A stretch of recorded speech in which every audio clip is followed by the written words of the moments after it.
Alhamdulillahirabbil alamin. Terima kasih Ibu Heni dan Ibu Dr. Aisyah untuk materinya. Bagaimana hadirin sekalian, tentunya insya Allah masih tetap semangat ya. Baik, untuk mengefektifkan waktu, kita masuk ke narasumber selanjutnya yang sudah kita tunggu-tunggu juga. Sudah hadir di tengah kita semua, Bunda Hajah Eva Riantini Esos MMkes dengan tema kebijakan terkait pelayanan kebidanan, kebidanan sebagai entrepreneur yang akan dimoderatori oleh Bu Sri Utami Asmarani SST MKM. Kepada Bu Sri Utami, waktu yang saya berikan sebanyak 60 menit dengan diskusi. Dipersilakan.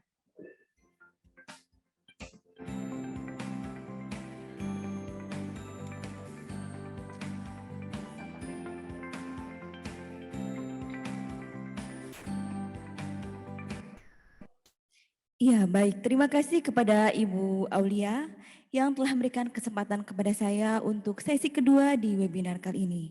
Assalamualaikum warahmatullahi wabarakatuh. Waalaikumsalam warahmatullahi wabarakatuh. Selamat pagi Bunda Eva, apa kabar Bunda? Bunda? Masih di mute? Oh, masih di mute ya. Bunda, mohon maaf, masih di mute. Selamat pagi Bunda.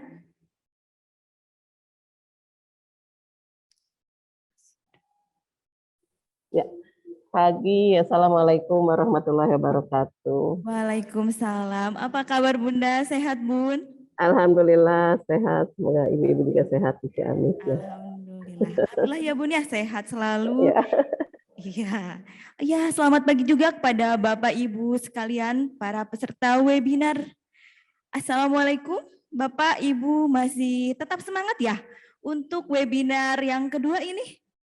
Harus ya. Harus tetap semangat, masih banyak materi yang benar-benar menarik. Jadi saya akan menemani di sini untuk 60 menit ke depan. Ya, perkenalkan terlebih dahulu ya, Bunda, saya Sri Utami. Di sini saya akan memandu untuk sesi kedua webinar ini. Alhamdulillah, Bunda ya telah bergabung dengan kami di webinar ini. Sepertinya semua sudah kenal ya dengan Bunda. Siapa sih yang nggak kenal Bunda ya Bun? Bunda adalah Ketua Pengurus Daerah IBI Jawa Barat. Sebelumnya saya akan menyampaikan CV Bunda terlebih dahulu. Saya mohon izin ya Bunda. Ya, mangga Bu.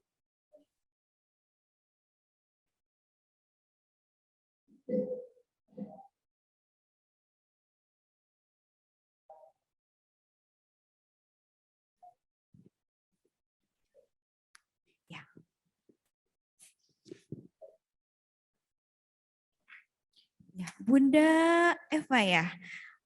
Ibunda ini nama lengkapnya adalah Ibu Hajah Eva Riantini AMDkes Esos MMkes.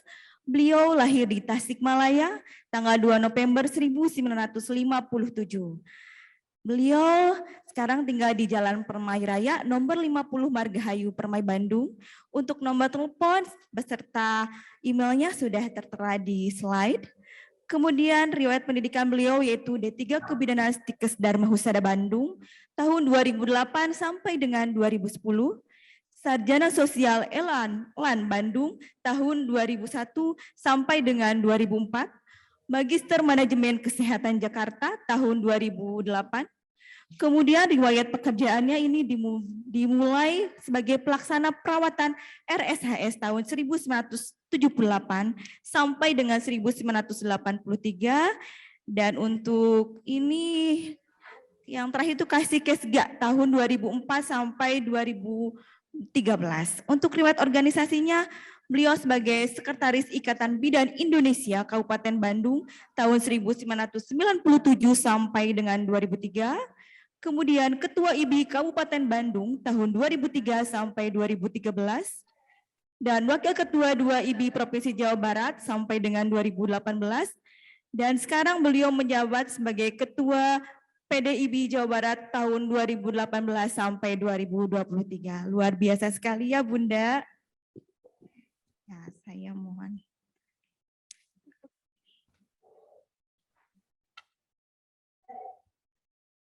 Oke, sudah kembali lagi.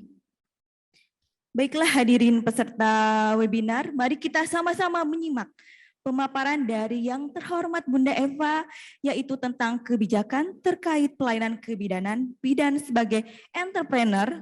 Untuk pemaparan materi yaitu selama 50 menit ya, selama 50 menit, untuk sesi diskusi selama 10 menit. Baik, bagi semua peserta nih, dapat mengajukan pertanyaan pada kolom chat yang tersedia. Dengan formatnya, sebutkan nama terlebih dahulu, kemudian underscore asa, dan kemudian pertanyaan. Kepada yang terhormat Bunda Eva, kami persilakan untuk memaparkan materinya. Baik, terima kasih untuk moderator. Sebelumnya, gimana suara saya jelas nggak ya? Ya, sudah terdengar jelas Bunda. Jelas, baik. Bismillahirrahmanirrahim. Assalamualaikum warahmatullahi wabarakatuh. Ibu-ibu sekalian, teman-teman sejawat, dan juga saya ucapkan terima kasih ya kepada Stikes kalau Muhammadiyah Ciamis tuh, yang telah menyelenggarakan kegiatan ini luar biasa ya. Saya tadi mengikuti dari materinya Ibu Dokter Aisyah Dahlan tadi ya, luar biasa. Itu sangat bermanfaat ya buat kita semua. Ibu-ibu semua yang saya hormati, yang saya banggakan, yang saya cintai, ini teman-teman banyak pastinya teman-teman sejawat saya ya yang hadir di acara ini, di webinar siang ini menjelang pagi menjelang siang ya, karena sekarang udah 10:30. Baik ibu-ibu sekalian, saya akan mencoba ya menyampaikan materi, tapi tentunya ini bukan hal baru baginya, tentunya bagi teman-teman semua ya. Saya coba share screen dari sini, mohon izin ya Bu ya. Ya Bunda.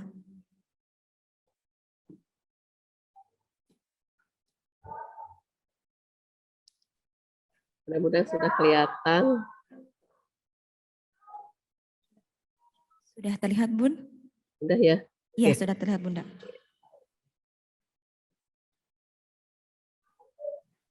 Jadi saya diberikan tugas kita berdiskusi ya ibu-ibu semua tentang kebijakan pelayanan kebidanan dan bidan juga sebagai entrepreneur ya. Tentunya kebijakan asuhan kebidanan ini setiap saat selalu berubah dan berubah ya.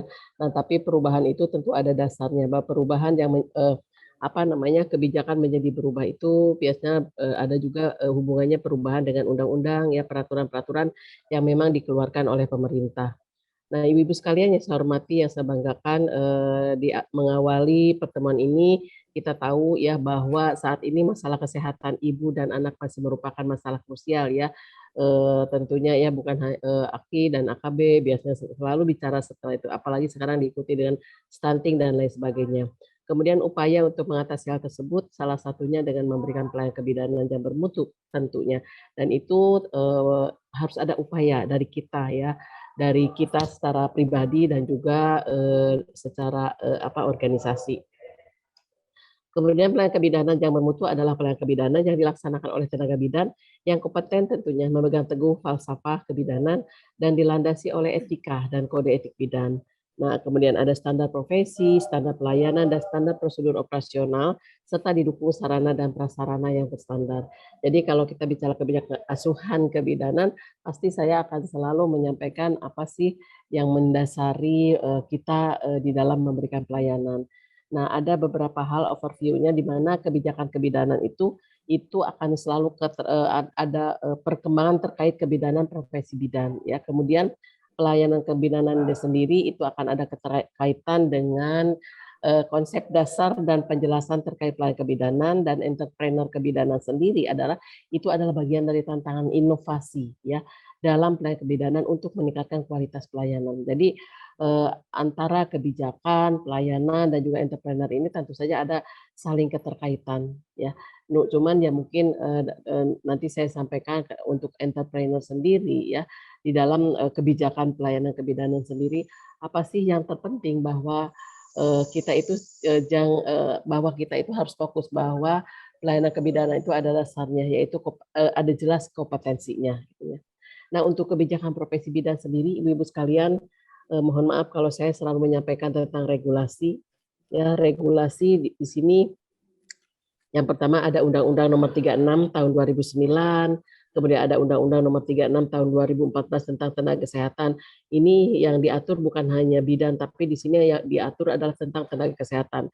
Regulasi yang mengatur kita adalah ini ya, di Permenkes Nomor 28 Tahun 2017 tentang izin dan penyelenggaraan praktek bidan, kemudian Undang-Undang Nomor 4 Tahun 2011 tentang kebidanan, kemudian Permenpan Nomor 36 Tahun 2019 tentang jabatan fungsional, dan yang terpenting ini teman-teman sekalian bahwa di Permenkes Nomor 320 tentang standar profesi bidan, di sini mengatur apa yang apa sih sebetulnya kompetensi kita yang harus wajib kita lakukan. Ini ada aturannya, yaitu di Peraturan Menteri Kesehatan Nomor 320. Kadangkala teman-teman itu kalau membaca aturan itu agak mungkin agak tidak terlalu tertarik ya Bu ya.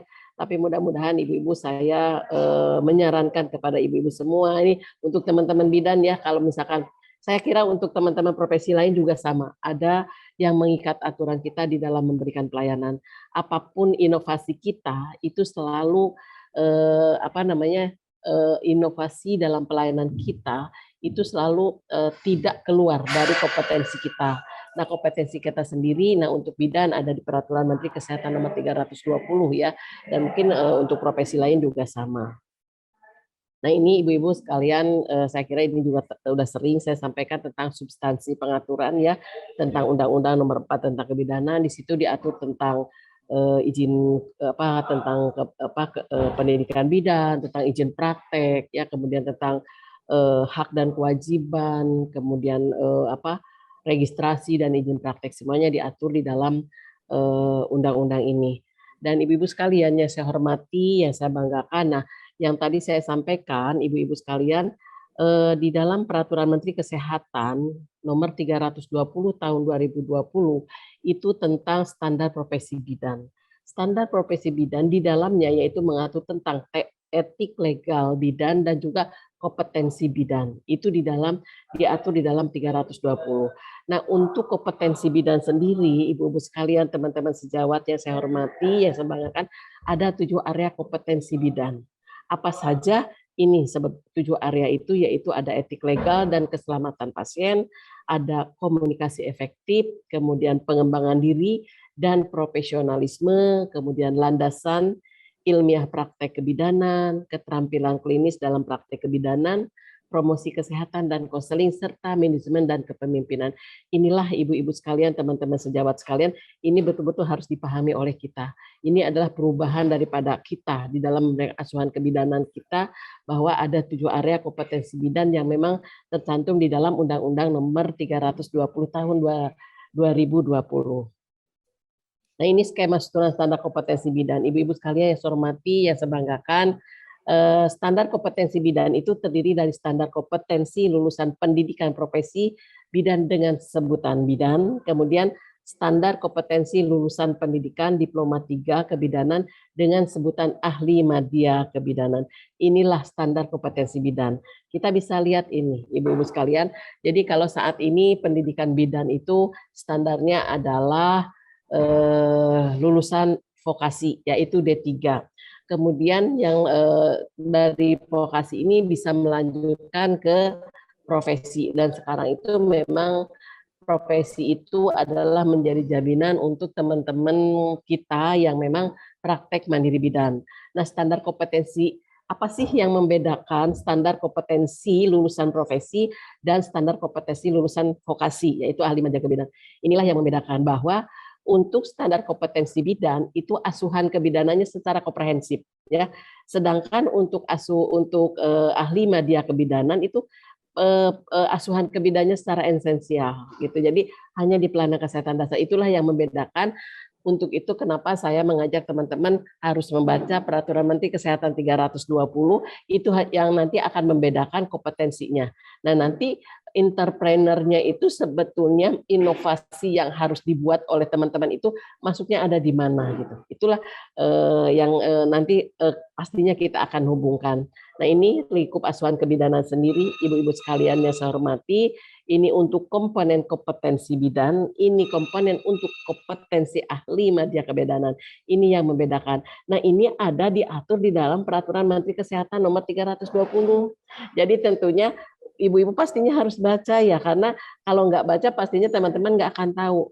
Saya lulusan profesi, apa yang harus saya kerjakan? Jangan nanti lulusan profesi kembali lagi kepada komunitas yang kembali lagi ke asal gitu ya Bu ya.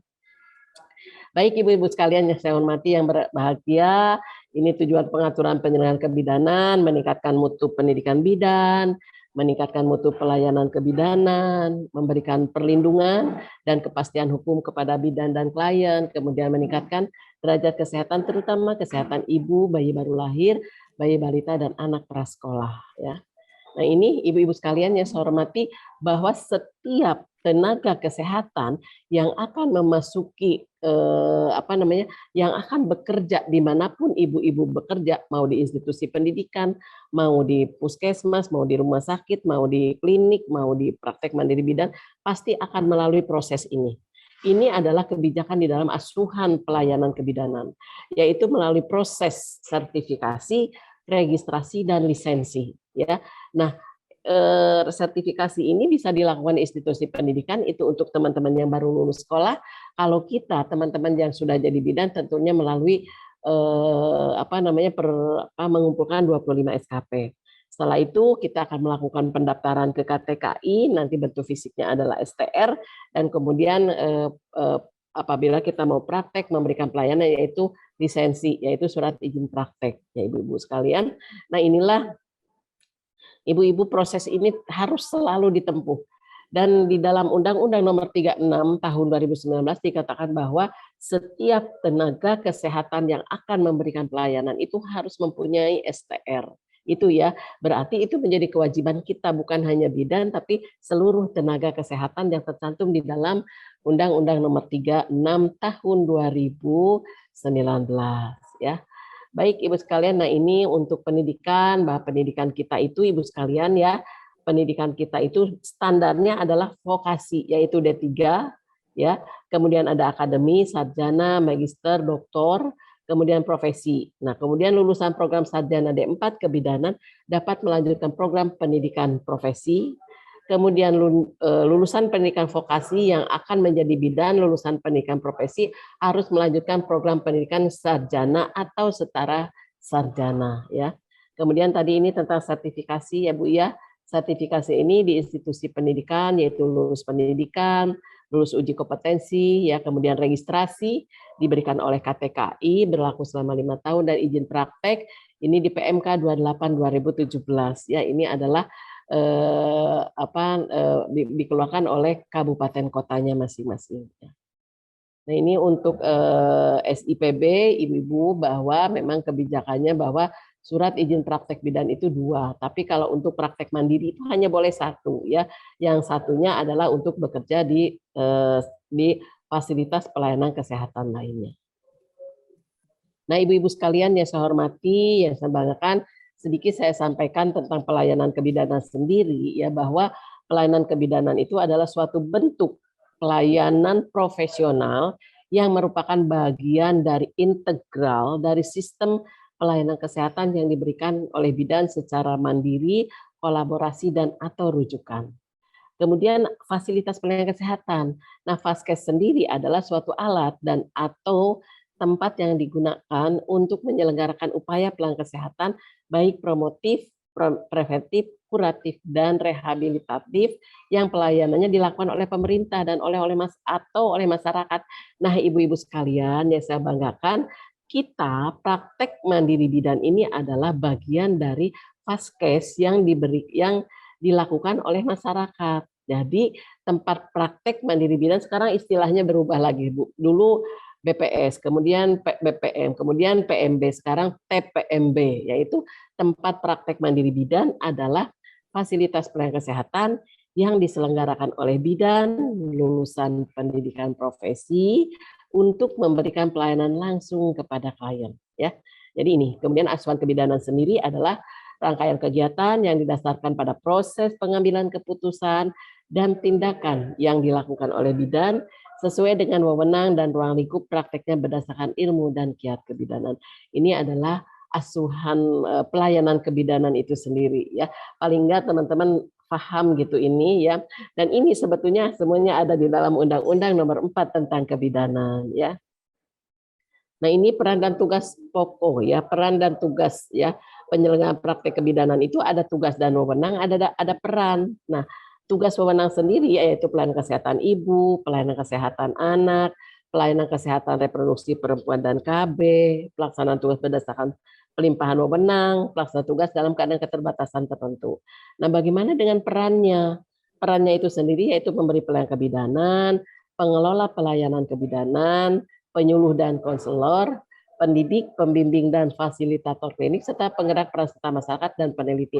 Nah, ibu-ibu sekalian yang saya hormati, tugas dan wewenang serta peran bidan itu di mana sih dilaksanakannya? Yaitu dilaksanakan di fasilitas pelayanan kesehatan. Nah, yang disebut fasilitas pelayanan kesehatan itu sendiri apa? Ini ya tempat praktek mandiri bidan, kemudian puskesmas, klinik, rumah sakit, ya Ibu ya. Inilah yang mendasari saya katakan sekali lagi bahwa praktek mandiri bidan adalah fasilitas pelayanan kesehatan. Ya. Oke, kemudian nah ibu-ibu sekalian, tadi di slide saya di sini dikatakan bahwa plan kesehatan kebidanan itu diberikan oleh bidan secara mandiri. Nah, kalau mandiri itu di mana? Nah, ini Bu. Jadi ibu-ibu sekalian, teman-teman sejawat ya, bahwa kita di dalam memberikan pelayanan, kita itu diberikan kewenangan sepenuhnya, kita bisa memberikan pelayanan secara mandiri. Dan ini tercantum di dalam undang-undang, udah jelas sekali. Jadi tentunya ya bidan-bidan ini ya harus mempunyai kompetensi ini gitu Bu. Kompetensi bagaimana sih pelayanan kesehatan ibu dari mulai asuhan kebidanan pada masa sebelum hamil, masa kehamilan normal, persalinan normal, masa nifas ya, tahun pertama kegawatan deteksi dini, kemudian pelayanan kesehatan anak. Nah, ibu-ibu sekalian, ini semua ya pelayanan kesehatan secara mandiri kita bisa dilakukan dan semuanya kompetensinya itu ada di dalam Peraturan Menteri Kesehatan Nomor 320. Nah, asuhan kebidanan pada masa sebelum hamil untuk lulusan profesi itu apa, untuk lulusan vokasi itu apa. Itu nanti yang akan membedakan di dalam Peraturan Menteri Kesehatan Nomor 320. Sehingga tentunya saya selalu mengajak teman-teman, ayo baca ya, supaya kita tidak terjebak kita memberikan pelayanan di luar kompetensi kita, sehingga kita melakukan suatu hal yang ilegal tentunya gitu, seperti itu ya Bu ya. Jadi ini semua, nah itu nanti akan dibedakan antara kompetensi lulusan profesi dan kompetensi lulusan ahli vokasi, yaitu ahli media kebidanan ya. Ya, nah ini untuk tugas dan wewenang ya, pelimpahan wewenang ibu-ibu ya. Jadi kita di dalam memberikan pelayanan itu pelimpahan wewenang itu ada dua, ada secara mandat dan ada secara delegatif. Kalau pelimpahan mandat itu biasanya jadi profesi yang lebih tinggi, misalkan ibu-ibu yang dinas di rumah sakit, di puskesmas atau poned, pada saat memberikan pelayanan itu bukan kompetensi kita, tapi dokter itu memberikan kepada kita untuk memberikan suatu tindakan ya, berarti bukan kewenangan kita, ini itu namanya mandat. Dan kalau mandat itu harus secara tertulis dan tanggung jawabnya ada pemberi pelimpahan mandat, dan dokter yang memberikan pelimpahan melakukan pengawasan dan evaluasi secara berkala. Nah, bagaimana dengan delegatif? Kalau delegatif itu diberikan oleh pemerintah pusat atau pemerintah daerah kepada bidan dalam rangka pelaksanaan tugas dalam keadaan keterbatasan tertentu atau program-program pemerintah. Dan tanggung jawab ada pada penerima pelimpahan. Jadi ibu-ibu sekalian, mungkin ibu-ibu merasakan banyak sekali sebetulnya bukan kewenangan kita. Nah, itu kita katakan bahwa itu bukan kewenangan kita, ya kita memang harus baca di dalam undang-undangnya ada gitu ya, dalam peraturannya ada gitu, mana yang tidak boleh dikerjakan oleh kita, tapi pemerintah memberikan kewenangan kepada kita ya, memberikan kewenangan melalui delegatif ini, dan tanggung jawabnya ada kita sebagai pelaksana ya ibu-ibu ya. Oke, selanjutnya ibu-ibu sekalian, Nah ini juga saya sampaikan kepada ibu semua bahwa saat ini bidan itu banyak sekali ya. Jawa Barat aja bidan itu ibu-ibu sekalian ini hampir di atas 30.000 ya yang tersebar di beberapa kabupaten kota. Tapi ternyata bidan itu memang lebih banyak di pelayanan primer. Ini seperti piramid terbalik ya ibu ya. Jadi bidan itu lebih banyak di pelayanan primer dan bidan itu akan klien atau masyarakat itu kontak awalnya pasti dengan bidan. Ya, itulah luar biasa buat kita ya Ibu ya. Jadi semuanya masyarakat itu lebih percaya kepada kita. Tempat praktek mandiri bidan pun adalah bagian dari pelayanan primer ya. Jadi kita itu bagaimana kita harus mampu menjaga kesehatan masyarakat ya. Dan ini adalah bagian dari fasilitas kesehatan tingkat pertama. Jadi kita itu lebih banyak di komunitas, tapi ada juga teman-teman sejawat kita di rumah sakit, kayak di rumah sakit tipe yang lebih kecil ya, pelayanan sekunder, dan ada juga di pelayanan tersier. Inilah kedudukan kita. Jadi di samping kita juga bisa bekerja dimanapun, ternyata untuk di kita sendiri bahwa bidan-bidan itu bekerja bukan hanya di masyarakat, tapi juga ada juga teman-teman kita yang ada di pelayanan sekunder dan pelayanan tersier. Ibu-ibu sekalian yang saya hormati, yang saya banggakan, kemudian apa sih entrepreneur ya di dalam pelayanan kebidanan itu sendiri ya. Nah, ibu-ibu sekalian, kita ada beberapa contoh ya. Kalau kita bicara entrepreneur ini kan bagaimana kita membuat suatu terobosan, kita membuat suatu inovasi agar apa yang kita jual itu bisa bermanfaat dan juga bisa diadop oleh masyarakat luas gitu ya. Apakah bidan juga bisa? Bisa ya. Sebetulnya bidan juga bisa ya, dan itu bagaimana cara melakukan tentunya selama itu tidak bertentangan dengan dengan komitmen kita, dengan kompetensi kita, sebetulnya bisa. Nanti coba saya sampai apa saja sih persyaratannya. Nah, kita kenal dengan siapa itu Bob Bob Sadino ini ya. Beliau adalah seorang pengusaha asal Indonesia yang berbisnis di bidang pangan dan peternakan. Dulunya tidak ujuk-ujuk seperti sekarang gitu. Dia selalu beliau itu mengawalinya dari kecil gitu, dari kecil kemudian dia terus berkembang. Yang penting memang bagaimana beliau menerapkan bahwa kita itu harus betul-betul sesuatu itu harus betul-betul dihadapi dengan serius gitu. Kemudian tentunya juga kita tidak boleh kena lelah gitu ya. Dan inilah yang saya harapkan memang dari teman-teman kita sendiri. Kemudian kita tahu ya, ini Ibu Suci Pujiastuti ini pengusaha susu air ya. Saya kira ini juga tidak perlu saya, karena ibu-ibu tahu semua ya siapa beliau ya. Beliau kan ada di daerah ibu-ibu ya, bagaimana beliau dari segi dari pendidikan mungkin dari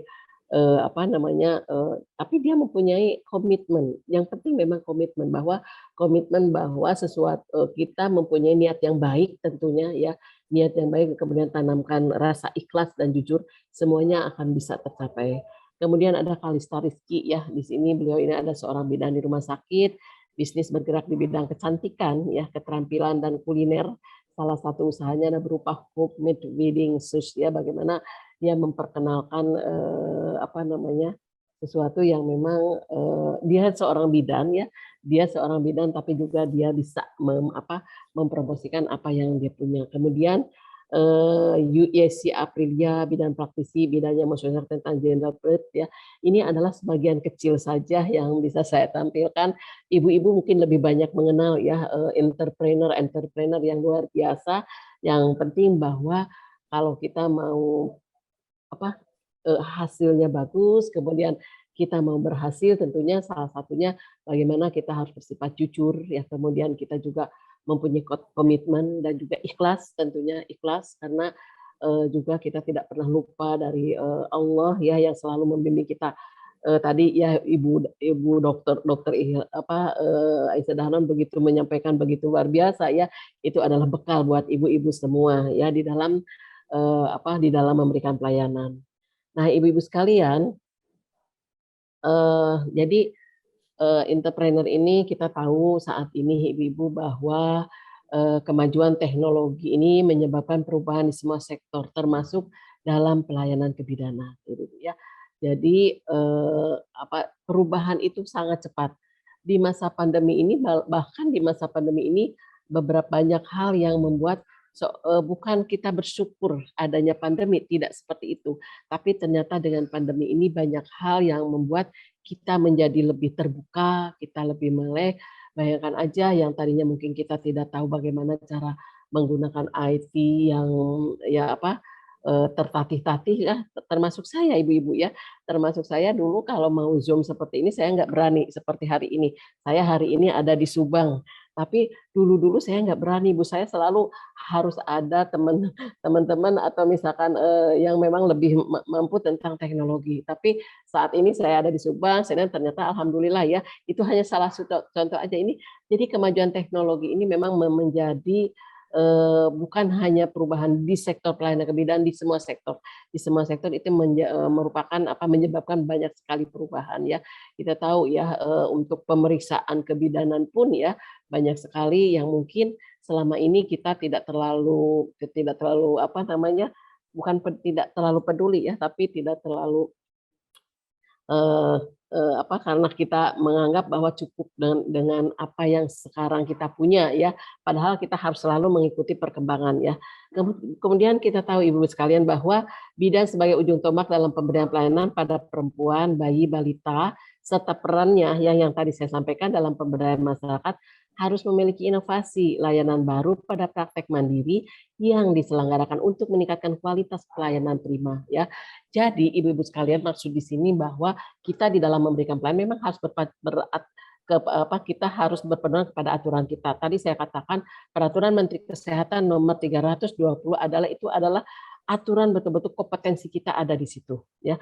Tapi kita tidak boleh ya kita memiliki inovasi layanan baru pada praktek mandiri, tapi tentu saja tidak bertentangan dengan kompetensi kita, tidak membahayakan pada klien kita, tidak bertentangan dengan profesi kita gitu ya. Walaupun memang kita kadang-kadang inovasi itu harus menyesuaikan juga dengan kebudayaan setempat dan lain sebagainya ya. Kemudian sehingga perlu meningkatkan kemampuan berwirausaha atau entrepreneur sendiri gitu ya Bu ya. Zaman saya itu memberikan pelayanan ya begitulah kita ya, memberikan pelayanan asuransi, pelayanan kesehatan ibu ya.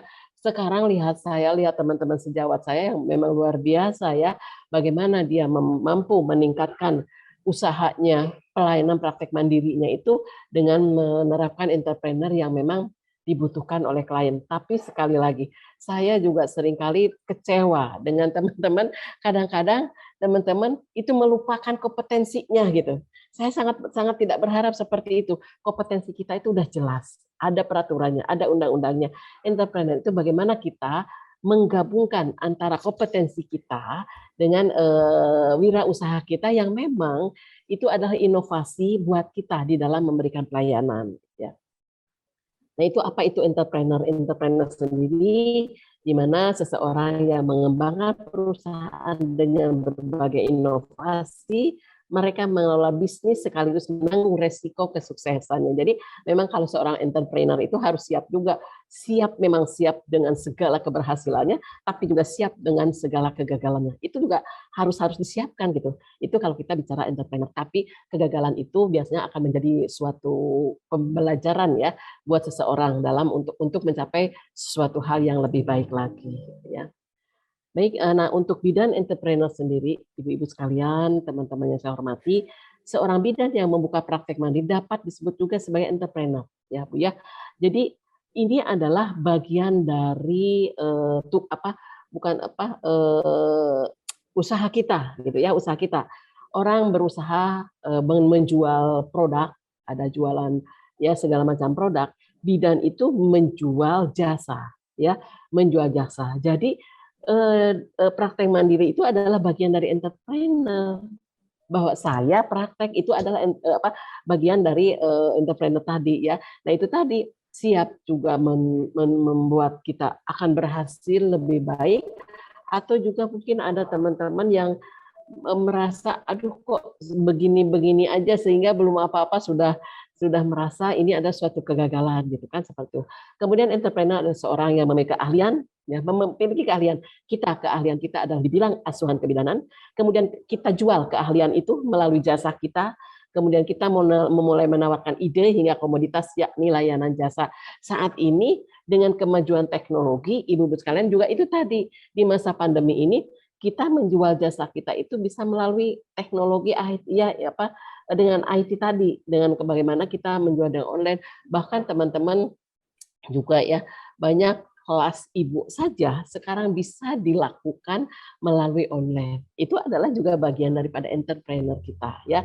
Kemudian sebagai pelaku usaha mandiri dalam bentuk layanan, jasa, kesehatan itu dituntut untuk mengetahui dengan bagaimana manajemen usaha. Nah, tentu saja bekal dari tadi Ibu Dr. Aisyah, kemudian kita juga mempelajari, harus belajar juga manajemen, bagaimana cara mengelola manajemen ini. Sebetulnya bidan itu ada suatu bagaimana untuk memanajemen suatu usaha. Salah satu contoh yang nanti akan saya sampaikan juga, bidan delima itu adalah bagian daripada manajemen usaha dari kita ya, bidan itu sendiri. Kemudian peran bidan sebagai agen promotif ya Ibu ya, preventif akan kesehatan dituntut, tanggap dan inovatif. Salah satu upaya peningkatan mutu layanan inovatif yang diterapkan di praktek mandiri bidan. Nah, bagaimana kita ini melakukan promotifnya, bagaimana kita melakukan preventifnya, yang kita bekal adalah promotif yang sekarang kita punya. Tapi tidak menutup kemungkinan, bukan tidak menutup kemungkinan, banyak teman-teman yang mempunyai inovasi ya untuk bagaimana promotif ini supaya bisa diterima, preventif ini bisa diterima, bisa dirasakan oleh masyarakat ya. Kemudian ini karakteristik dari entrepreneur sendiri, bahwa ada banyak karakteristik yang biasanya dimiliki oleh seorang entrepreneur. Nah, karakteristik tersebut bisa membawa entrepreneur pada sebuah kesuksesan. Yang penting kita harus optimis ya. Optimis bukan berarti kita melupakan dengan segala cara, tapi bagaimana kita menanamkan bahwa kita bisa ya, tapi kita juga tidak boleh takabur ya dalam hal ini. Kemudian kita harus fokus pada tujuan. Kalau praktek mandiri ini tujuannya apa sih gitu. Jadi kita betul-betul harus fokus. Apa yang harus kita lakukan? Kita harus tahu tujuan dulu. Kita harus tahu visi. Makanya saya selalu menanamkan kepada teman-teman sejawat, praktek mandiri bidan pun boleh membuat visi dan misi. Visinya apa, misinya apa. Ini saya praktek mandiri, visi saya apa, misinya apa. Nah, itu dibuat sehingga nanti ibu-ibu itu fokus kepada visi yang ibu-ibu buat gitu ya. Jadi kita dikirakan fokus pada tujuan. Kemudian problem solver, bahwa kita itu memang harus problem in, bagaimana kita bisa memecahkan problem-problem yang akan kita hadapi. Kemudian berani ambil resiko ya Ibu ya. Ini karena praktek mandiri bidan itu tidak mudah ya. Dan kalau benar-benar mau praktek mandiri itu modalnya cukup besar ya, pastinya cukup besar. Kita harus ada sarana dan prasarana, harus ada gedungnya ya, kemudian SDM-nya juga harus kuat dan lain sebagainya gitu ya. Nah, itu kan harus dipersiapkan, tatkala kita gagal, yaitu kita harus betul-betul siap mengambil resiko, tapi dengan resiko itu tentunya kita tidak kemudian diam. Kita apa sih inovasi apa yang harus kita buat dalam hal ini? Kemudian berpikir terbuka ya, kita harus selalu terbuka, kita harus selalu berpikir positif ya, dan juga kita harus selalu berprasangka baik kepada orang lain ya. Nah, ini ibu-ibu sekalian, untuk proses entrepreneur sendiri muncul biasanya karena ada kesempatan dan ide ya. Muncul karena perubahan-perubahan dalam lingkungan, biasanya dengan dalam lingkungan sendiri akan lihat ada apa ya di sini, dengan kadang-kadang kita dengan diam kok tiba-tiba ada ide gitu ya. Apa sih yang harus kita lakukan ya dalam kondisi di sini lingkungannya seperti apa gitu. Biasanya itu yang perubahan itu akan dipengaruhi juga dalam lingkungan. Kemudian kejelian wirausaha dalam melihat peluang, ya kita harus lihat peluangnya ibu-ibu, ya jangan sampai orang lain melakukan suatu hal kemudian berhasil, kita ikut-ikutan, belum tentu kita bisa gitu ya. Jadi kita peluang itu memang harus dilihat, peluang apa ya. Jadi kita harus mampu ya mengambil peluang itu di saat kita memang membutuhkan. Kemudian karena situasi yang mendesak ya, biasanya karena keterpurukan kita, karena kita terpuruk ya, kayak contoh-contoh tadi kayak Bu Susi, kayak Bob itu dia sempat terpuruk sih sebetulnya gitu, tapi karena karena situasinya yang memang dia mendesak, dia harus bangkit gitu ya, harus bangkit, dan juga dia ada peluang untuk itu sehingga keberhasilan itu muncul. Kemudian biasanya juga hobi itu juga bisa, silakan ibu-ibu, kayak hobi itu juga bagian daripada ide kita di dalam proses menjadi entrepreneur. Nah, penentu proses entrepreneur sendiri, satu, mengembangkan ide-ide, ya. Dua, menangkap produk atau jasa yang paling dibutuhkan orang atau pasar. Jadi Ibu, kalau praktek mandiri aja, udah tahu di situ udah ada bidan praktek mandiri, banyak sekali pasiennya gitu ya. Kemudian masyarakat, nah kita usahakanlah jangan sampai kita praktek mandiri dekat di situ, misalkan paling enggak harus ada jarak, walaupun memang di dalam aturan tidak ada bahwa praktek mandiri itu harus 1 RT 1 atau 1 RW 1, memang nggak ada. Di dalam anggaran dasar anggaran rumah tangga, di dalam undang-undang juga tidak dijelaskan hal itu ya Bu ya. Kemudian memahami potensi diri, potensi kita mampu atau tidak ya. Kita harus harus introspeksi ya. Kemudian memahami kondisi ekonomi juga Ibu ya. Jadi kalau memang kondisi ekonomi memang belum waktunya, bukan waktunya, memang tidak mungkin suatu hal itu dilakukan dengan biaya yang besar, kita yang kecil dulu ya, kita yang mencoba dulu, jangan langsung ujuk-ujuk gitu ya Bu ya. Kemudian memulai akses wirausaha pasti ya, dan meningkatkan kemampuan berkomunikasi ini Bu ya. Komunikasi ini adalah menjadi hal yang penting dalam penentu proses entrepreneur ya. Oke, kemudian ini ya Bu ya, layanan inovasi TPMB, contoh ada baby spa berupa pijat bayi, swimming baby. Ini sebetulnya ibu-ibu ya, kalau ini saya tuh terus terang aja memang di dalam praktek mandiri bidan, hati-hati dengan hal ini gitu ya, dengan baby spa berupa, kenapa? Karena banyak kejadian-kejadian yang menjadi membahayakan. Karena kalau Kementerian Kesehatan sendiri, ibu-ibu, kalau baby spa ini sebetulnya diharapkan memang bagaimana kita mengajarkan kepada keluarganya bagaimana melakukan pijat bayi, dan ini adalah bagian daripada untuk tumbuh perkembangan anak. Dan juga swimming baby dan swimming baby ini sebetulnya memang sekarang teman-teman itu banyak ya di sini, saya lihat memang banyak sekali teman-teman ya hal ini. Kemudian layanan kelas ibu hamil ya, ini saya sangat setuju sekali ya dengan layanan kelas ibu hamil dan ibu balita ya. Kelas ibu hamil dan ibu balita ini yang kalau selama ini memang dilakukan di posyandu, di puskesmas, sekarang coba deh di TPMB gitu ya. Postnatal treatment, yoga ibu hamil, prawedding dan parenting ini selama itu tadi ya tidak bertentangan dengan kompetensi kita, kemudian juga tidak membahayakan, mangga gitu ya. Nah, ibu-ibu ini yang perlu saya tawarkan kepada ibu-ibu semua, sebetulnya entrepreneur kita di dalam asuhan kebidanan, IBI itu mempunyai program Bidan Delima ya, di mana di sini pendekatan inovatif kualitas pelayanan kebidanan. Di sini dituntut bahwa bidan itu untuk selalu berusaha meningkatkan kemampuan sekaligus mempertahankan dan meningkatkan kualitas pelayanan.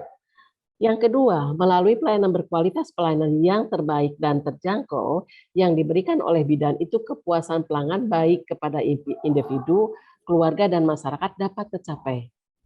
Dan Bidan Delima ini adalah, ibu-ibu sekalian, adalah bagian dari sistem standarisasi kualitas pelayanan bidan praktek swasta dengan penekanannya pada kegiatan monitoring dan evaluasi serta kegiatan pembinaan dan pelatihan yang rutin dan berkesinambungan. Ini loh Bu, bahwa saya sih sangat berharap teman-teman ada ketertarikan dengan program ini. Program ini memang sudah cukup lama ya ibu-ibu ya. Ini adalah sebetulnya brandednya program IBI, bukan hanya Jawa Barat. Ini adalah punya program ini punyanya pengurus pusat ya, yang tentu saja kita di daerah harus mengadop semua ini. Nah, kemudian gambaran PMB ini, mohon maaf masih melakukan BPS. Nah ini ternyata kenapa sih Bidan Delima ini menjadi brandednya IBI ya? Kenapa? Karena awalnya ini yang melatar belakanginya ada ini, pelayanan klinis selalu belum memenuhi standar yang berlaku, kemudian Faskes, fasilitas belum memenuhi ketentuan Permenkes yang berlaku, pendekatan masih berorientasi pada kepentingan bidan, kemudian informasinya jenis pelayanan sangat kurang, kemudian belum mengikuti perkembangan pengetahuan dan keterampilan terkini ya. Nah, ini tujuan dari Bidang 5 sendiri yaitu meningkatkan kualitas pelayanan kepada masyarakat, meningkatkan profesionalitas bidan, mengembangkan kepemimpinan bidan di masyarakat, meningkatkan cakupan pelayanan kesehatan reproduksi dan keluarga berencana, dan mempercepat penurunan angka kesakitan dan angka kematian ibu, bayi, dan anak. Ya. Manfaatnya, nah ini Bu, Bidang 5 ini manfaatnya ini menjadi kebanggaan profesional kalau memang teman-teman mulai tertarik gitu ya terhadap program ini. Kemudian diharapkan memang dengan Bidang 5 ini kualitas pelayanan lebih baik lagi, meningkat sehingga menjawab permasalahan tadi ya. Kemudian ini adalah bagian dari pengakuan organisasi profesi, pengakuan masyarakat, kemudian cakupan klien juga meningkat, pemasaran dan promosi, dan juga penghargaan Bidang 5 serta kemudahan lainnya. Ya, ini manfaatnya. Nah, untuk Bidang 5 sendiri, ibu-ibu sekalian yang saya hormati, yang saya banggakan, pelayanan berkualitas dalam kesehatan reproduksi dan keluarga berencana yang berlandaskan kepada kasih sayang, sopan santun, ramah tamah, sentuhan yang manusiawi, terjangkau dengan tindakan kebidanan sesuai standar dan kode etik profesi. Nah, teman-teman sejawat, inovasi ibu-ibu kan sekarang semuanya gitu ya. Bagaimana hipno, kemudian bagaimana memberikan kasih sayang. Sebetulnya di Bidang 5 itu sudah ada semuanya gitu. Apa-apa yang ibu lakukan sekarang, inovasi itu gitu ya. Kemudian logo ini, Bidang 5 ini menjadi logo branding atau merek Bidang 5 menandakan bahwa praktek mandiri tersebut telah memberikan pelayanan yang berkualitas, yang telah diuji, diakreditasi sesuai dengan standar yang telah diterapkan, memberikan pelayanan yang berorientasi pada kebutuhan dan kepuasan pelanggan atau service excellence. Nah, ini karakter Bidang 5 sendiri bersahabat ya, bagaimana memiliki rasa peduli dan kasih sayang, menunjukkan kehangatan yang memancar dari hati yang tulus kepada klien, tanggap dan mengerti apa yang dirasakan oleh klien, dipercaya sehingga klien mau berbagi masalah. Kemudian sabar ya, ini kemudian merasa senang untuk berbicara dengan mereka dan memberi pendapat serta memberi simpati, mudah didekati, memiliki rasa positif, murah senyum dan sentuhan profesional, serta memiliki kepedulian terhadap keluarga klien. Ya, ini yang sekarang inovasi ibu-ibu itu kan sudah mengarah ke sini. Sebetulnya Bidang 5 itu udah dari dulu seperti itu gitu ya. Kemudian bagaimana dengan berkualitas, yaitu mampu memberikan pelayanan cepat dan tepat dengan menggunakan fasilitas dan peralatan yang terstandar, bersih dan aman ya. Karena ini melalui proses ibu-ibu ya. Kalau alat-alatnya belum lengkap, tidak terstandar, pastinya kita tidak akan memberikan branded Bidang 5 itu gitu ya. Kemudian memberikan pelayanan yang kompeten dan efektif patuh terhadap standar prosedur, bersedia menjawab semua pertanyaan, kemudian berpengalaman, mempunyai pengertian, mampu menolong, dan yang terpenting juga mampu menjaga rahasia, dan kita akan selalu memberikan pelayanan secara konsisten, menyesuaikan diri, dapat menghargai hak klien, ya, memberikan manfaat atau berjasa semua klien.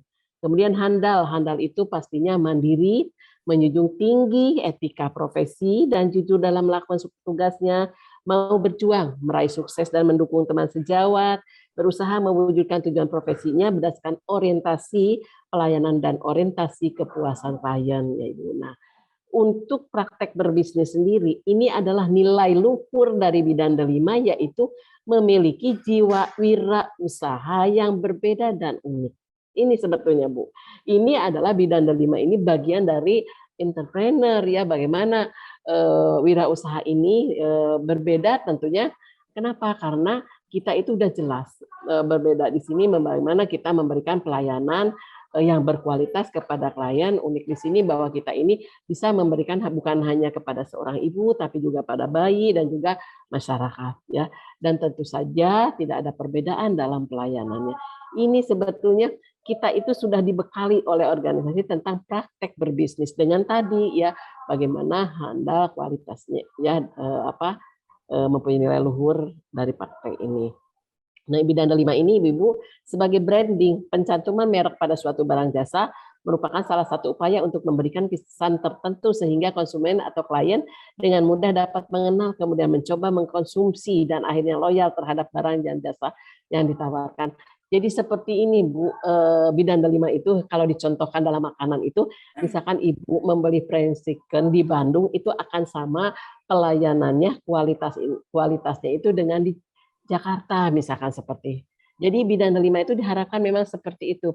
Dimanapun Ibu dilayani oleh bidan delima itu sama. Di Bandung sama dengan di Subang, misalkan di Subang sama dengan di Ciamis sama gitu. Itu seperti itu sih brandingnya itu gitu ya.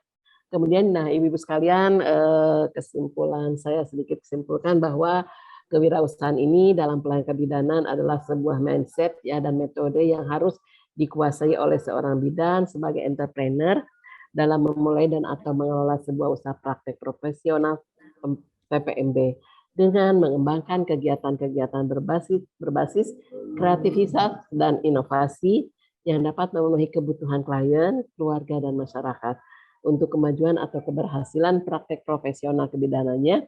Dan bidan delima adalah salah satu pelayanan yang berbasis entrepreneur yang memberikan kualitas dalam memberikan pelayanan kebidanan. Baik ibu-ibu, itu saja mungkin dan bisa saya sampaikan. Mudah-mudahan bermanfaat. Mohon maaf kalau ada yang tidak berkenan. Assalamualaikum warahmatullahi wabarakatuh. Ya, terima kasih banyak Bunda. Alhamdulillah pemaparan materi telah selesai. Selanjutnya itu sesi diskusi ya. Kita sudah lihat di kolom chat ya Bunda, saya sudah melihat di kolom chat. Ada satu pertanyaan di sini. Assalamualaikum, izin memperkenalkan diri. Nama saya Putri Intan Aprilia Jayalani, mahasiswa Stikes Karsa Husada Garut. Izin bertanya, Bunda, apakah boleh jika sekarang mengambil D3 kebidanan, tetapi setelah lulus langsung mengambil S1 kebidanan?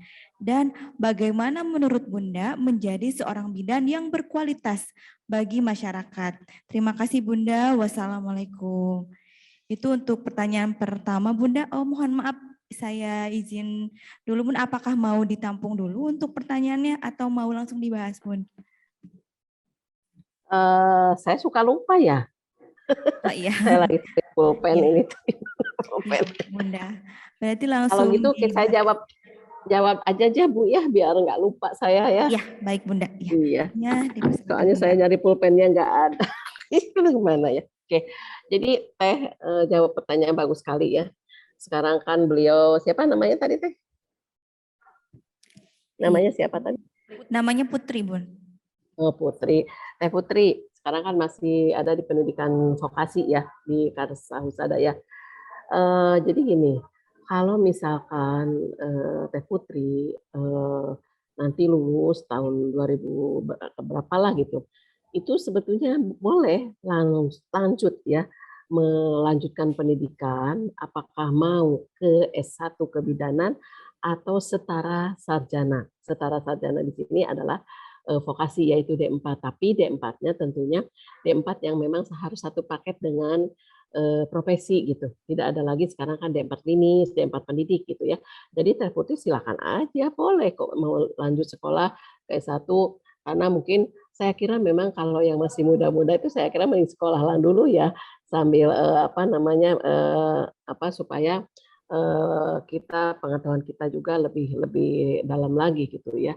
Jadi kalau saya sih setuju mangga Bu Teh Putri nanti kalau sudah selesai dari D3 lanjut kepada sekolah ke S1 atau vokasi D4 setara sarjana ya dan langsung nanti lanjut dengan profesi. Kenapa?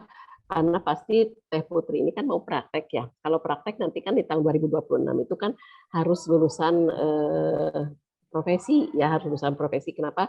Karena Undang-Undang Nomor 4 itu di dalam aturan peralihan dikatakan bahwa setelah untuk praktek mandiri bidan itu diberikan kesempatan 7 tahun setelah disahkannya undang-undang. Jadi kalau kita lihat adalah tahun 2026 ya. Nah, bagaimana sih kita ingin meningkatkan kompetensi dan kualitas kita ya, meningkatkan kualitas kita di dalam memberikan pelayanan Teh Putri. Kembali lagi Teh Putri sekarang ada di pendidikan. Saya kira pendidikan ini pastinya akan memberikan hal-hal yang yang baik ya, dan akan sesuai dengan aturan. Kemudian kita juga jangan berhenti pada saat di sekolah saja, tapi nanti ada hal-hal ada pelatihan-pelatihan, kemudian kayak seperti hari ini adalah bagian dari bagaimana kita untuk meningkatkan kualitas kita di dalam memberikan pelayanan. Dan yang terpenting kalau kita mau bicara kualitas, kita itu di dalam memberikan pelayanan harus sesuai dengan aturan. Tadi ya, ada aturan, ada peraturan menteri nomor 228 tahun 2017, kemudian ada undang-undang kebidanan, ada peraturan menteri kesehatan nomor 320. Nah, itu harus dilihat. Nah, kita lihat apakah saya sudah kompeten enggak. Kalau tidak kompeten berarti kualitas kita di dalam memberikan pelayanan pasti tidak akan baik. Ya, untuk itu jadi tetap bahwa kalau kita bicara kualitas berarti kita harus punya komitmen bahwa kita harus meningkatkan kompetensi kita dan kita di dalam memberikan pelayanan harus sesuai dengan aturan. Dan tentu saja kita harus memberikan pelayanan sesuai dengan kewenangan kita di dalam memberikan pelayanan. Ya, Teh Putri ya. Selamat ya Teh ya, mudah-mudahan Teh Putri berhasil nanti bisa lebih tinggi lagi pendidikannya ya. Baik Bunda, untuk Teh Putri, untuk spot Teh Putri mungkin begitu ya Bunda ya penjelasannya ya.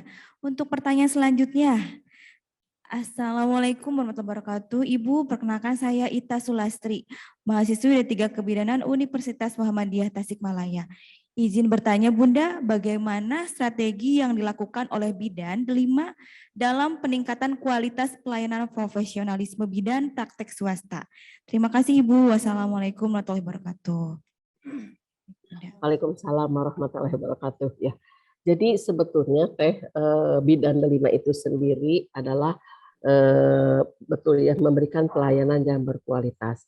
Strateginya sebetulnya yang sudah dilakukan oleh kita ya kami dari organisasi dari mulai tingkat pusat sampai ke bawah ke ranting, yaitu di dalam proses untuk menjadi Bidan 5 itu syaratnya ya kita lihat dari syaratnya itu harus tempat praktek mandiri bidan. Nah, harus mempunyai izin praktek pastinya ya, pasti harus mempunyai izin praktek. Dan untuk strateginya yaitu melalui proses. Prosesnya itu adalah ada prakualifikasi ya. Prakualifikasi ini yaitu kita menilai kondisi bidan tempat praktek mandiri pada saat itu kita nilai ya, dan di situ nilainya itu harus mencapai minimal 75% gitu ya. Kalau misalkan tidak mencapai 75% itu tidak bisa naik ke yang lain, yaitu kajian mandiri. Setelah lulus dari prakualifikasi itu masuk ke kajian mandiri. Kajian mandiri di sini yaitu dinilai oleh diri sendiri, dan nilai dari kajian mandiri itu harus 100 ya. Nah, nanti pada saat melakukan kajian mandiri itu dalam tentunya dalam bimbingan kita ya daripada fasilitator Bidan 5. Apabila itu sudah 100 itu akan dilakukan validasi. Betul enggak apa yang disampaikan oleh calon Bidan 5 ini?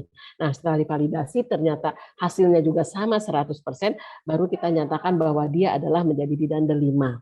Nah, setelah menjadi Bidan 5 itu kita akan menjaga profesionalitasnya, akan menjaga kualitasnya itu melalui monitoring dan evaluasi yang dilakukan oleh fasilitator Bidan 5 dalam 1 tahun itu minimal 2 kali ya, dan harusnya sih setiap 3 bulan itu akan dievaluasi, sehingga kalau misalkan Bidan 5 ada yang melenceng itu bisa langsung kita luruskan. Sebetulnya strateginya seperti itu, dan biasanya kita akan memberikan kalau ada hal-hal seperti pelatihan, kemudian ada seminar, ada dari mulai tingkat pusat itu juga sama, itu akan diprioritaskan adalah praktek Bidan 5. Itu Teh ya yang strateginya seperti itu. Ya, baik Bunda. Itu untuk menjawab pertanyaan dari Teh Ita Sulastri ya. Untuk selanjutnya Bun, ada dari S1 Kebidanan Profesi Universitas Palatehan. Assalamualaikum Bunda, saya Siti Humairoh dari Serang, Banten. Mohon izin bertanya mengenai prosedur atau langkah-langkah untuk menjadi Bidan 5 dan tugas Bidan 5 apa saja. Terima kasih Bunda. Wassalamualaikum. Ini hampir sama ya Bun. Iya.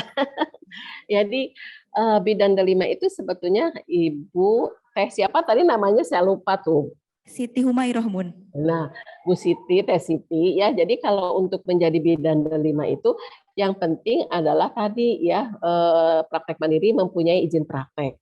Kemana datang saja ke pengurus cabang. Pengurus cabang di situ ada yang disebut dengan UPBD Bidan Delima. Ibu daftar ya, ibu daftarkan.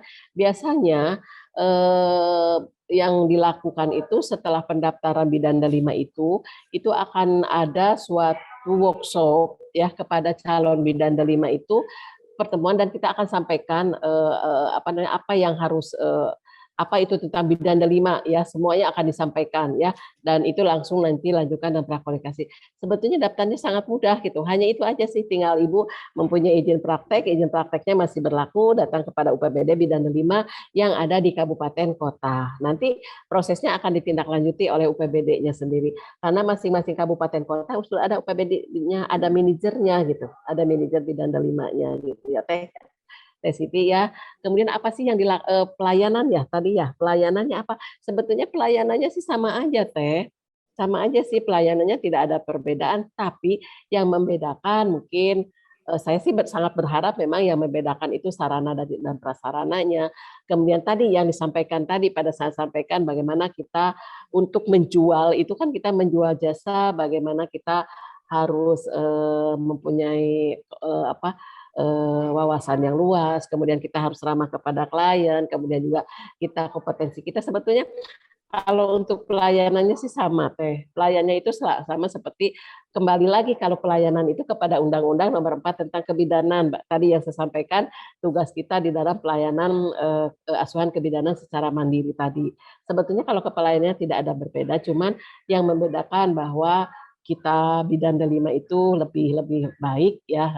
Saya harap memang diharapkan seperti itu walaupun kadang-kadang teman-teman saya selalu membandingkan antara yang bidan delima dan bukan bidan delima kok yang bukan bidan delima juga pasiennya misalkan biasanya membandingkannya pasiennya banyak dan lain sebagainya gitu ya. Tapi ini yang diharapkan kalau semua yang sudah bidan delima ini adalah sesuatu yang memang baik ya buat kita. Jadi pelayanannya sama ya Teh Siti ya. Pendaftarannya Ibu tinggal datang aja kepada pengurus cabang yang ada di kabupaten Ibu ya Bu ya. Itu saja mungkin. Ya, terima kasih Bunda, sangat jelas sekali ya Teh Siti. Bunda mohon izin untuk pertanyaan selanjutnya boleh Bun? Ya, masih ada waktu. Ya, boleh. Ini ya, dari ya, terima kasih Bunda dari Vina Fitria. Assalamualaikum Bunda, apakah bidang profesi yang mempunyai PMB apakah mohon maaf Bun ini Vina Fitria itu sebagai bidan profesi yang punya PMB, apakah menjadi bidan delima harus sudah yang berpendidikan profesi, Bun? Wassalamualaikum. Waalaikumsalam warahmatullahi wabarakatuh. Teh Vina, bidan delima ini kan sudah lama sekali ya. Sebetulnya sudah sejak tahun 2008 apa 2009 ya, saya lupa ya. Jadi udah lama. Jadi kalau bidan delima tadi persyaratannya hanya satu, yaitu dia itu praktek mandiri ya. Jadi belum ada persyaratan bahwa bidan delima harus profesi ya kan selama ini juga profesi ini kan baru sekarang ya baru disahkan di dalam Undang-Undang Nomor 4 tentang Kebidanan tahun 2019. Jadi yang terpenting bahwa untuk menjadi bidan mandiri itu hanya satu, bahwa dia itu adalah praktek mandiri, karena memang yang dinilainya juga kan nanti sarana dan prasarana dari praktek mandiri Teh Vina ya. Jadi untuk sampai saat ini pun kayaknya nggak ada kecuali nanti kalau nanti tahun 7 tahun setelah disahkan tadi ya tahun 2026 itu tempat praktek mandiri itu kan harus lulusan profesi ya, berarti memang itu menjadi mengikuti dari kondisinya gitu. Berarti yang penting bahwa untuk menjadi bidan delima itu adalah praktek mandiri bidan, itu aja. Kalau nanti 2026 kan ya iyalah pasti mengikuti itu gitu kan. Karena yang tahun 2026 seperti saya hanya lulusan D3 misalkan, itu saya tidak boleh lagi praktek mandiri gitu kan. Seperti kalau saya nggak melanjutkan pendidikan gitu. Itu Teh Vina ya. Jadi untuk saat ini memang masih D3 masih bisa karena masih bisa praktek gitu ya Teh ya. Terima kasih Bunda. Satu pertanyaan lagi ya Bunda. Iya. terakhir mungkin ya Bun. Assalamualaikum, perkenalkan saya Ilma Tartila dari Universitas Bakti Kencana Tasikmalaya. Izin bertanya Bunda, apa perbedaan bidan delima dengan bidan andalan? Terima kasih. Kalau kalau bidan delima itu kan udah jelas ya. Jadi programnya program IBI ya, program IBI ya tadi ya. Saya itu adalah branded IBI. Kalau bidan andalan apa ya? Kalau saya kira bidan andalan itu malah nggak ada. Saya nggak ngerti itu apa bidan andalan. Kalau yang saya tahu bidan andalan itu bidan yang apa ya, bekerja sama dengan mitra kerja ya, sehingga mungkin nih ya banyak teman-teman memasang. Nah, inilah yang harus saya luruskan kembali, memasang papan apa namanya, plang praktek bidan itu dengan neon box biasanya, kemudian ada tulisan andalan. Kenapa? Karena neon boxnya adalah dari perusahaan ya, dari perusahaan ya. Andalan itu adalah suatu produk, kalau nggak salah alat kontrasepsi ya, maaf kalau saya salah gitu ya. Nah, ibu-ibu bidan ini luar biasa, sangat baik sekali. Kenapa? Ibu kalau mau memasang plang seperti itu kena pajak loh Bu. Kalau memasangnya bukan di ibu bidan, itu akan kena pajak. Ibu-ibu ini dijadikan apa ya, maksudnya apa namanya, tapi teman-teman itu kok mau gitu memasang plang, dipasang nama ibu, kemudian di situ ada andalannya. Andalan itu produk loh Bu, produk alat kontrasepsi, dan itu bukan bagian dari apa namanya, label bidan. Kalau bidan ya bidan, nggak ada bidan andalan yang saya ini ya Bu ya. Yang kalau yang saya tahu, tapi takutnya mungkin ada teteh siapa yang bertanya, tolong iniin terangkan kepada saya yang mana itu maksudnya gitu. Karena yang saya tahu, teman-teman, yang saya tahu itu ada neon box ya, mencantumkan nama ibu, dan di situ ada tulisan andalan. Andalannya itu adalah perusahaan ya, perusahaan gitu.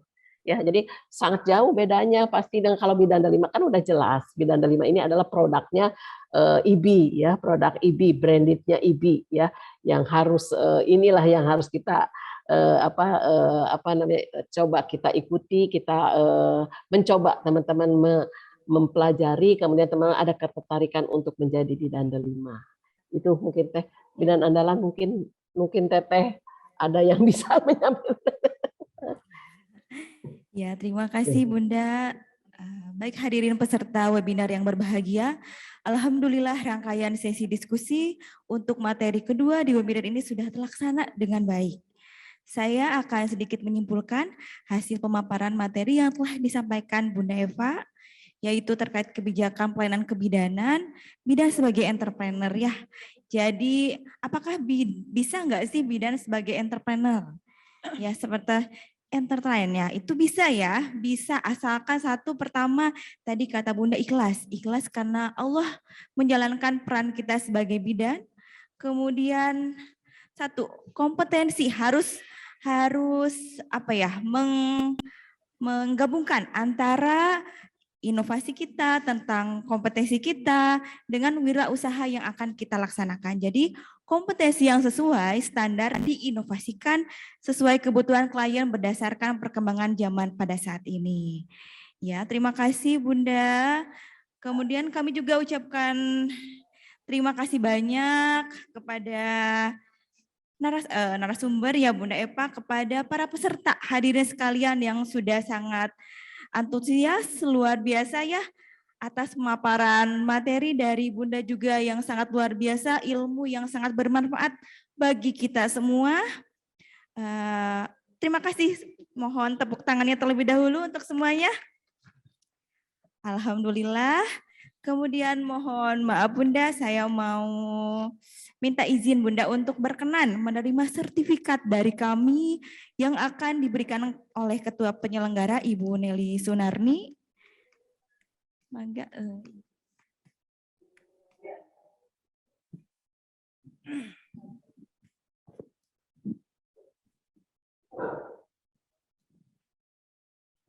Ini mungkin Bunda Bunda Eva. Terima Sehat, kasih Bun? Bu.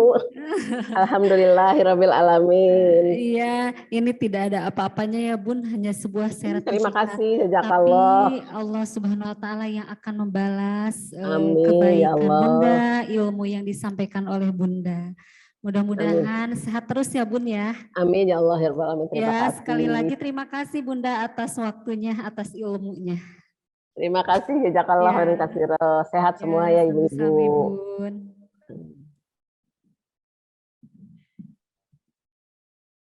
Iya.